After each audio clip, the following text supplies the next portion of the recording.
Today we're going to make the very best possible tank division in HOI4, but we're going to do this slightly differently.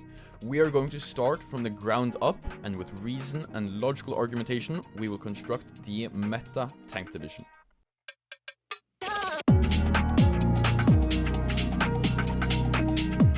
So we will start with a very single tank battalion. As you can see in this template, this has very low org and very low HP. So we need to fix this before we start designing our tank template further, because you can't only use medium tank battalions or the other type of tank battalions if you are making a tank division. So we need to add some sort of battalion or some sort of unit that increases the HP and organization. So there are some alternatives. The very simplest one is infantry, because it does increase HP and organization. However, one issue with infantry is the fact that its speed is limited at 4 kilometers an hour. So then you might think, okay, the next best thing is cavalry then, because it's basically the same as infantry but has higher speed. However, I would not recommend anyone do cavalry at all in general, to be honest, because cavalry does not get the same doctrine bonuses that infantry or other types of battalions get. So, after you start doing some doctrines, cavalry will become so incredibly worse than infantry. So, the other alternatives are battalions like Motorized, Mechanized, and Amtracks, which is what you will usually see. Now, the reason you do Motorized or these other battalions is because they have the same or similar stats to infantry, but instead they have higher speed, which allows you to use the speed of your tank design instead of your infantry. Now, the exact stats here is just taken from the same template that I've shown in the previous video, which I will link. But the exact details are not so important, and I've discussed them there instead of here. So, we've come to the conclusion that we want some sort of motorized mech or Amtrack. So let's just start adding some battalions. Now, you definitely want to do this a bit larger of a division. And there are a couple of reasons why you want your tank division to be larger. Now, probably the main reason comes down to losses and targeting, which are a bit complicated, but in short, the reason why larger divisions have less losses comes down to the fact that you have more HP in your division per amount of tanks in a combat. It's not very intuitive, but that's in short how it works. Now, targeting is even less intuitive, so I won't go into detail here, but just know that larger divisions have a bit of an advantage with targeting. Another advantage with larger divisions is the fact that we are going to be using later on a bunch of support companies that give percentage bonuses. These bonuses have the same sort of effect no matter how large the division is. But since the support companies themselves cost something, they become relatively cheaper compared to the division in its whole. Now, this isn't really a major point of why the division is large, but it's definitely something worth noting. And it's also part of the reason why later on we will not be using some of these support companies like support artillery and support anti-tank, because the division is so large that these support companies that sort of act more like a battalion than a support company, they don't work as well because their stats are so little compared to the division. And since tank divisions are very stat compact, very stat dense, they have a bunch of attack, then these support companies don't do a lot, relatively. Okay, but now we've come to the conclusion that you want a pretty large division. But how large exactly is that? Well, your combat width, which is how large the division is, impact your penalties in different types of terrain, because each type of terrain has an optimal combat width that you should follow. So for tank division, there are sort of two lines of thought that you can follow.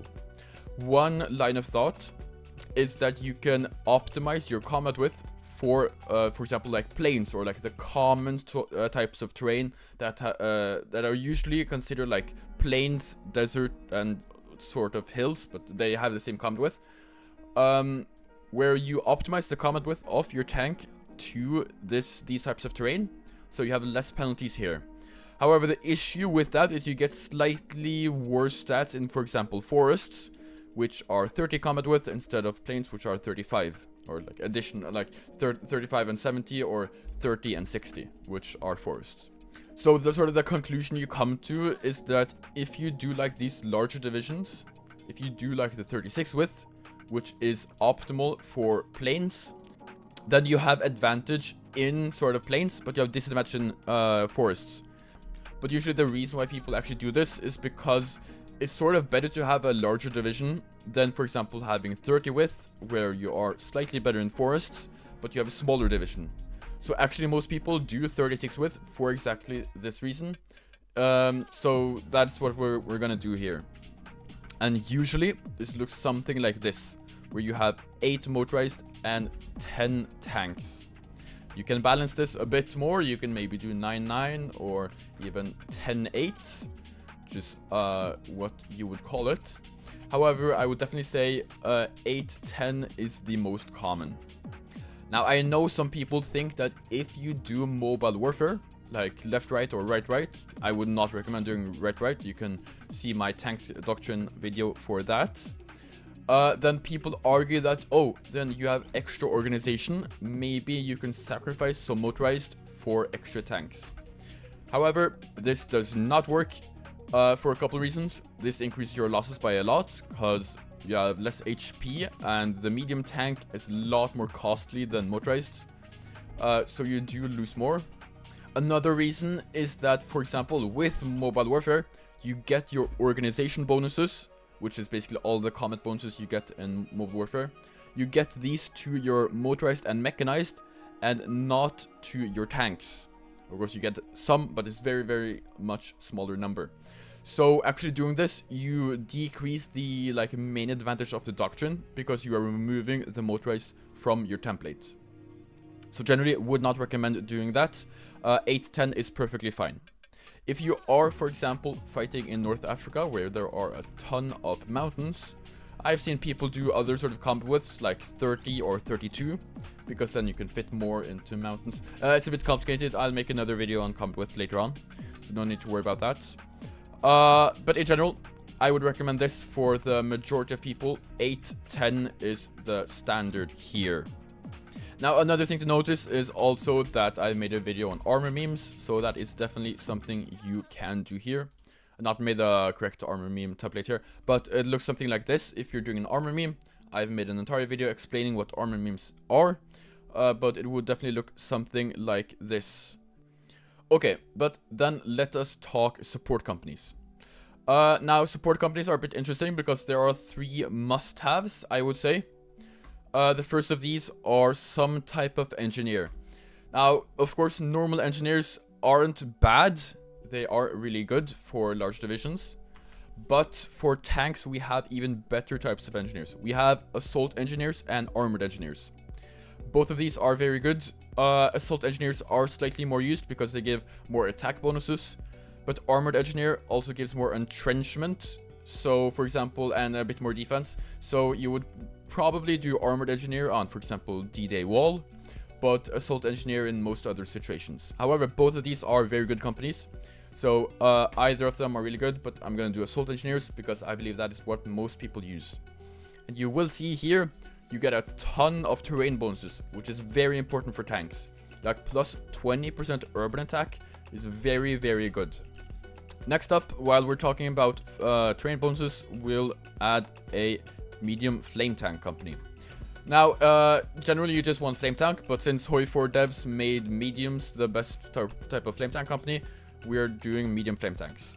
And you will again see a bunch of bonuses in terrain, like urban 15% and forest 10%, as well as river 10%, are probably the most important for tanks here. But as well as the terrain bonuses, you can also change the actual tank design to give other bonuses. So for example, I've changed this so it gives 31 additional breakthrough, which is very, very good and pretty useful in multiplayer, as well as some other stats, but those not important. You just want the most stats possible. Next up, also very important, is probably field hospital. Now, after they added the 10% HP buff to field hospitals, they are very, very good and a must-have in every single tank division because they increase HP by a lot. As well as they have these other bonuses like trickleback and XP loss. But I would say it's mostly for the HP. The other stuff is also good, but having the HP reduces your losses by a lot. Field hospitals are also so broken that in many multiplayer lobbies, they have banned doing anything more than a first tech. Because you get even more of these other bonuses later on. So field hospitals are very, very good in tank divisions and something I definitely recommend. Now the next two are sort of dependent on your situation. If you are in multiplayer, definitely going for an armored recon company because you need the heart attack. 10% heart attack is really, really good. Also, you can customize your light tank design, and as you see here, I also have really good stats on this one because I have modified the light tank design to give more breakthrough and more other stuff. This should also be similar to the tank design video I made, but generally just focusing on breakthrough here. So that is very good for a multiplayer design. However, in single player, you can probably do, I would say maybe Signal is decent, or you can do another recon company just for the speed. It sort of depends. In single player, you're probably fine either way. In multiplayer, you probably want the armored recon company, and in both single player and multiplayer, you probably want the logistics company as well, because tanks consume a lot of supply.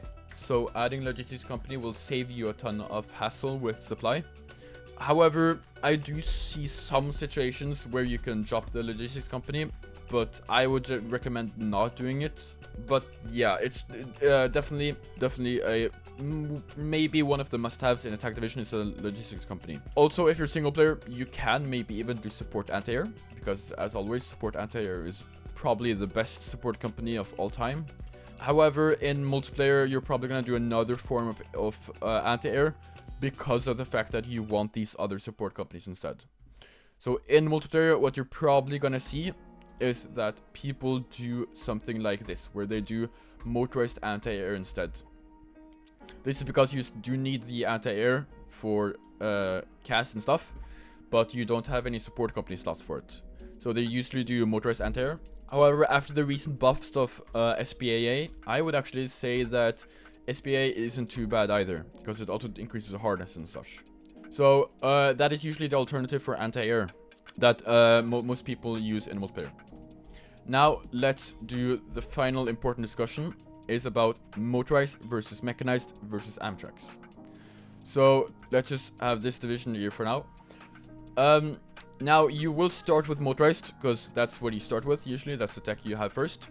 But upgrading it to Mechanized and Amtracks is very, very important. The difference between Motorized and Mechanized is a couple things. The easiest one to notice probably is the increase in HP, which means you take less losses. You lose less tanks if you have mech instead of motorized. Another important difference is the increase in hardness. Because as this one, by default, this tank design takes 43% soft attack. This means that a infantry division with artillery, which has nearly only soft attack, will only deal 43% of the damage instead of 100%. So it's less than half of the damage taken. However, if we upgrade this to Mechanized, you will then see that the hardness of the division goes up to 74%, so only 25% of the soft attack taken. This is nearly, or a bit less than half of the damage taken, which is very, very good. This means that your division is a lot stronger against infantry, and that you just generally take less damage. Also, if you're playing against other people, this also means that their infantry division either needs a bunch of anti-tank, which is not viable in single player or in vanilla, or they can only push them with their own tanks, which then should have a ton of heart attack. Also, since Arms Against Tyranny, after they added Special Forces Doctrine, you can do a Marine Doctrine here, go down here, and you get a bunch of bonuses to Amtracks, as well as just general Special Forces attack. So since Special Forces attack is so incredibly good now, you see a lot of people do Amtracks instead, because these count as Special Forces. Amtracks also has the bonus of reducing the river penalty. As you see, it gives more river attack. So in multiplayer games, you actually see people do Amtracks instead of Mechanized because of the incredible special forces attack you can now get in vanilla. Also, as I've mentioned previously, in multiplayer, you're not going to do medium tanks at all. You're just going to do medium tank destroyers. So something like this, or probably even heavy TDs. I think heavy TDs are more common now, not made the design, but you get the point. Heavy TDs and Amtracks, this is something more similar to what you would have in multiplayer. Maybe even 9-9. Since Amtracks have so much attack bonus, it's probably more reasonable to add more Amtracks than tanks, compared to if they were only mech or if they were motorized. Also, since you have TDs, you're gonna have an issue with armor meme and AA at the same time. Because if you are doing, for example, let's just do a pretty standard multiplayer division here with motorized AA and with a light tank, or yeah, the light tank company, something like this. You can't have both armor meme and AA at the same time. So if you do need anti-air, like for example, if you're on D-Day wall, you usually need anti-air, or if you are Soviets, you usually need anti-air. You can't do both armor meme and motorized anti-air at the same time. So either you need to do a trade-off of deciding which one, or you can even sacrifice the support company for AA, but that is pretty damn risky. So usually you see people just drop the armor meme in favor of just having anti-air. So this is probably the most meta tank division you will see in multiplayer. Maybe even swapping this out for heavy TDs is even more meta. You can maybe even, I would probably even try out medium SPAA after they buffed it. But either way, something like this is definitely the most meta tank division in multiplayer. In single player, totally fine to swap out these for Mechanized, and swapping out, of course, these for medium tanks, because you don't need TDs in single player. And you probably don't even need AA if you're doing the build correctly. So this is probably a single player division right here. Something like this, or like removing this for maybe even armored signal company, whatever you feel like in the last slot. It's not as important in single player. Also, one final thing is talking about tank variants a bit, because for example, you might think that in single player, oh, you can do SPGs. But as I've talked about a bit in the tank design video, SPGs just are not worth it. Because yes, you do get the plus 45% soft attack, depends on your tech, but here 45%. When you actually put it in your division, you will notice that SPGs have 3 combat widths. This means that they are much less stat compact in general, and since it also reduces your breakthrough, generally not worth it. They did buff it recently, so SPGs could maybe work as a sort of like more cost-effective alternative, because you don't need as many artillery pieces per combat width.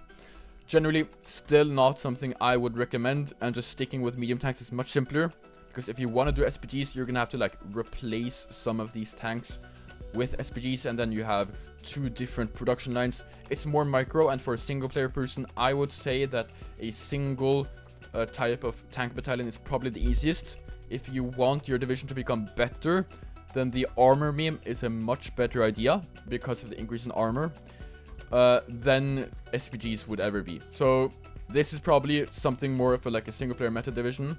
Stats aren't completely correct here with armor because this heavy tank isn't correctly designed, but this is sort of the gist of it. This is probably more meta than any other design you will notice.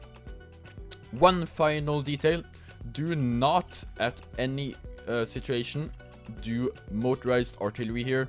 Motorized artillery have much worse stats than just medium tanks have. As you note here, I have the same combat width, but I have lower organization and lower soft attack. There is no reason to do motorized artillery instead of tanks. I know this is a very old meta, but just stick with medium tanks. Tanks have much more stats compared to artillery.